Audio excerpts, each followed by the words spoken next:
Assalamualaikum warahmatullahi wabarakatuh. Waalaikumsalam warahmatullahi wabarakatuh. Halo Sobat Religi, jumpa lagi di podcastnya ITE Kantor Kementerian Agama Kabupaten Kepahyang. Informatif, terkini, edukatif. Bareng aku Bella Salsabila Alfazain selaku host pada hari ini, dan juga narasumber kita yang luar biasa, salah satu agen perubahan yang kembali terpilih nih di tahun 2026, ada Bang Anton Mediansa. Selamat pagi nih Bang Anton. Selamat pagi Bella. Terima kasih sudah kembali berkunjung di podcast ITE dan akan memberikan informasi terkait inovasi yang diangkat di tahun 2026 ini. Nah, baik Sobat Religi, inovasi yang akan diangkat di tahun 2020 ini adalah melanjutkan inovasi di tahun 2025 kemarin terkait siap nikah.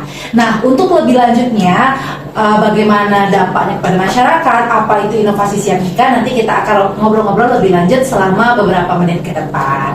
Baik, langsung saja kita sapa narasumber kita pada pagi hari ini. Selamat pagi Bang Anton. Selamat pagi Bella. Sehat? Alhamdulillah. Bagaimana keadaan hari ini? Alhamdulillah luar biasa. Luar biasa ya.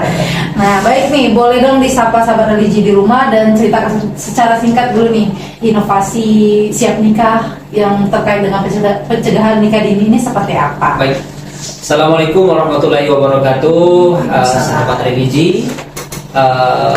Saya selaku agen perubahan Kantor Kementerian Agama Kabupaten Kepahyang akan sedikit memaparkan tentang program agen perubahan, yakni siap nikah, sadar ilmu, akhlak, dan persiapan nikah. Jadi inti dari program ini adalah dalam rangka untuk pencegahan pernikahan dini, karena ini berangkat dari kejadian atau masih tingginya angka pernikahan dini di masyarakat, Bella.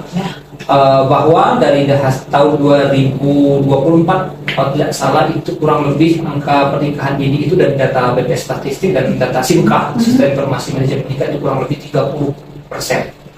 Nah, khusus di wilayah kami di Kecamatan Muara Kemumung, khususnya ya, dari data yang kami miliki itu tahun 2023 jumlah pernikahan adalah 78. Dari 78 itu ada 7 orang, 7 cantik lah yang berusia di bawah umur atau di bawah 19 tahun sesuai regulasi, yaitu Undang-Undang 16 tahun 2019. Kemudian meningkat di tahun 2024. Malah meningkat ini ya. Jumlah pernikahan 79, jumlah pernikahan ini itu 15, naik 50%. Hampir 2 kali, hampir 2 kali lipat. Nah, berangkat dari permasalahan inilah yang terjadi di masyarakat, maka kami berinisiatif melakukan program untuk pencegahan pernikahan dini, yakni siap nikah yang kami siap sadar ilmu, akhlak, dan persiapan menikah. Dan alhamdulillah dengan program ini tahun 2025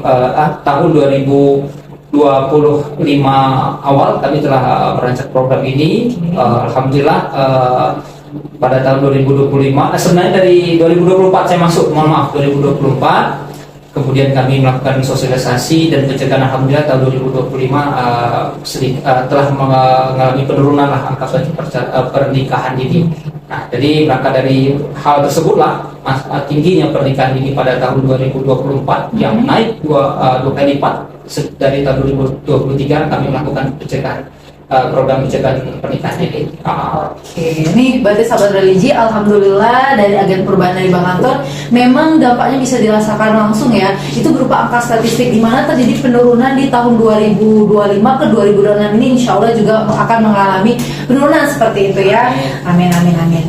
Nah, strategi apa nih yang dipakai Bang Anton untuk dapat mengedukasi tentang nikah dini ini, baik ini kepada remajanya atau kepada orang tuanya ini, seperti apa nih? Baik, kami melakukan sosialisasi pastinya, tapi kami sadar sosialisasi yang dilakukan ini tidak cukup hanya sekedar sebatas ceramah atau penyampaian saja. Maka kami lakukan sosialisasi itu secara menyeluruh lah, baik itu secara metode ceramah, kemudian kami juga melakukan penyuluhan, kemudian dialog kepada para remaja, pada orang tua, dan sosialisasi pencegahan pernikahan dini ini kami lakukan secara masif, bukan hanya secara formal ke sekolah, tapi juga secara informal, mungkin secara langsung kepada masyarakat yang mungkin ada rencana atau ada informasi terkait dengan masalah pernikahan dini yang akan terjadi. Kemudian juga kami melalui majelis-majelis taklim dan bekerjasama dengan perangkat desa, masyarakat, dan agama. Gitu kan. Oke. Berarti memang komunikasinya itu dan sosialisasi secara masif, bukan hanya kepada remajanya ya, tidak hanya, tapi dari lingkungan, perangkat agama seperti itu yang memang menjadi pendukung dari wilayah tersebut. Seperti itu. Karena kami rasa kalau orang tuanya tidak mengetahui tentang masalah pernikahan ini, khawatir mereka tidak bisa menyampaikan kepada anak-anak. Kalau kita sampaikan, tidak ada tameng gitu ya. Kalau orang tua sudah tahu, sudah paham akan masalah pernikahan ini, insya Allah mereka akan mengingatkan kepada anaknya, menjaga. Kalau tidak, mereka tidak mungkin tidak terlalu peduli masalah hal ini.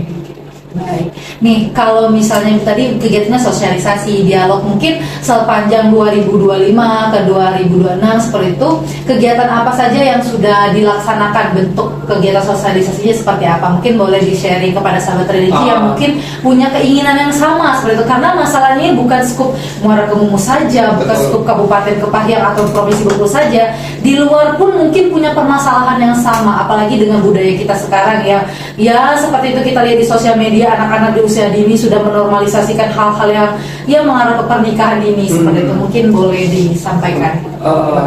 Baik, kami melakukan pencegahan pernikahan dini ini ke sekolah-sekolah yang pertama, dan yang kami lakukan itu bukan hanya sekedar ceramah tapi juga dialog, karena anak muda ini sekarang ini kan tidak hanya sekedar untuk kasih nasihat, harus proaktif, harus kita juga harus dialog lah.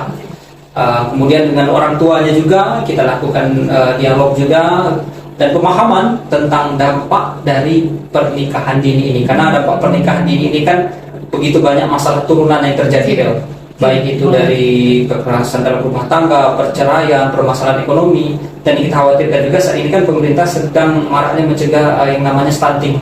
Jadi permasalahan baik secara kesehatan, psikologis, dan lain sebagainya, itu dampak pernikahan dini begitu banyak. Betul, karena tidak ada secara dampaknya itu banyak sekali minusnya gitu ya, baik itu nanti dari dampaknya kepada generasi atau anak yang dilahirkan seperti itu kan, maupun psikologis dari kedua orang tua nanti yang melakukan pernikahan dini seperti itu ya. Oke, baik, itu tadi. Jadi udah beberapa sekolah di Muara Kemumu juga yang telah menerima sosialisasi. Sudah. Kalau sejauh ini bagaimana tanggapan Dewan Guru nih?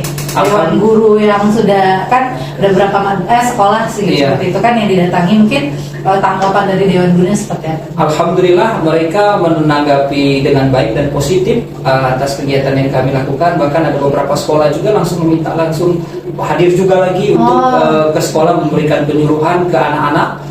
Karena ini hal yang sangat baik, sangat positif, karena pernikahan ini pasti biasanya akan berpengaruh terhadap pendidikan anak. Kalau sudah memilih untuk pernikahan ini, sangat besar potensi untuk putus sekolah.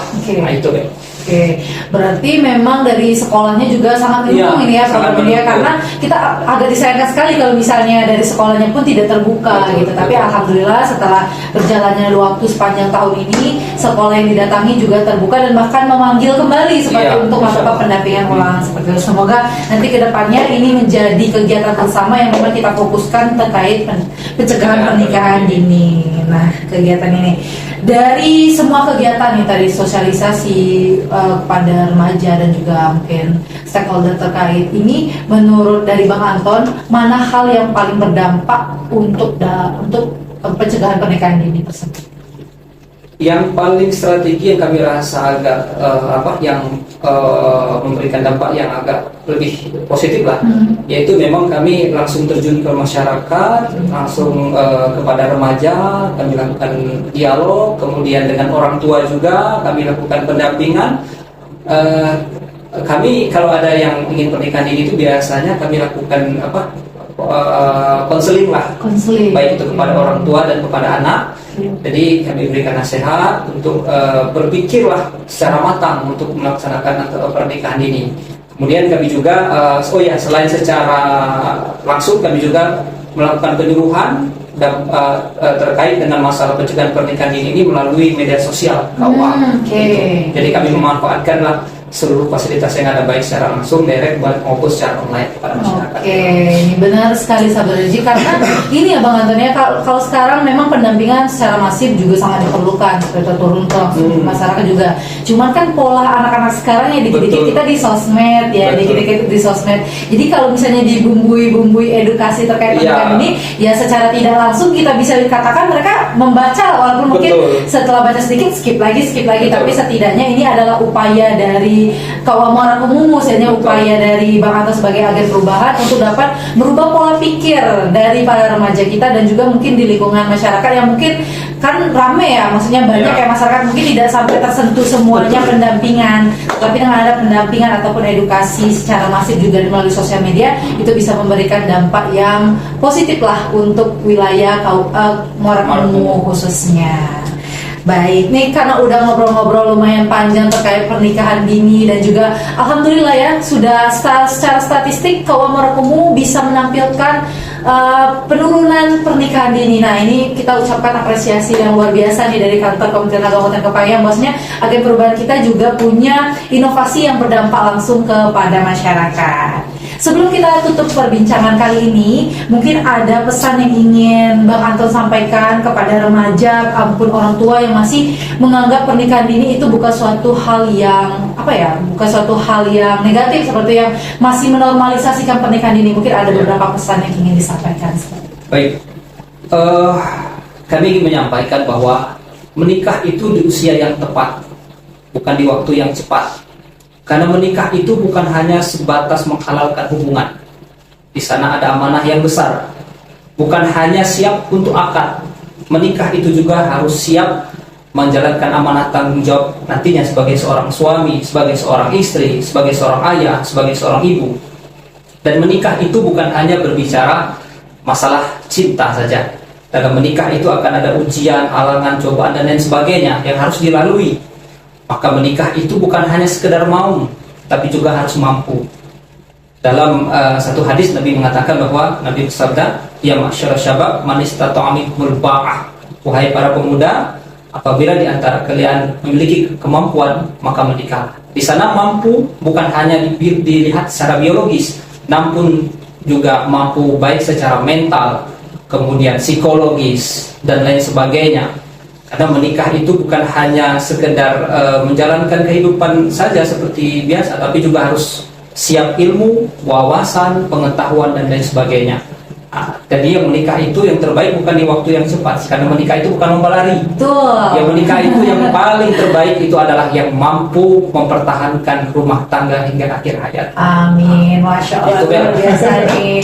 Jadi dengan tadi satu quote itu, bukan yang cepat tapi di waktu yang tepat. Betul. Nah itu, jadi direnungkan lagi sahabat religi, mungkin yang masih adik-adik yang baru tamat SMP udah mikirnya enak nih nikah aja gitu. Enggak segampang itu ya. Baru tamat SMP capek dengan pelajaran, nikah aja gitu. Wah, ini harus lagi kita belajar bersama tentang dampak-dampak pernikahan dini seperti itu. Jadi jangan cuma benar seperti kata Pak, bukan hanya cintanya saja, tidak, cinta itu butuh ya, ya. Cuma di balik itu semua banyak ujian yang harus dilewati dan harus siap mental. Baik itu sahabat religi, terima kasih Bang Anton yang kembali hadir di podcast kita Kemenang Kepahyang. Semoga pertemuan kali ini bisa memberikan dampak yang bermanfaat dan juga bisa mengedukasi kita semua. Amin, amin, amin. Saya selaku host pada hari ini pamit undur diri, dan Bang Anton juga sebagai narasumber pada hari ini pamit undur diri. Kami berdua mengucapkan wassalamualaikum warahmatullahi wabarakatuh. Sampai jumpa.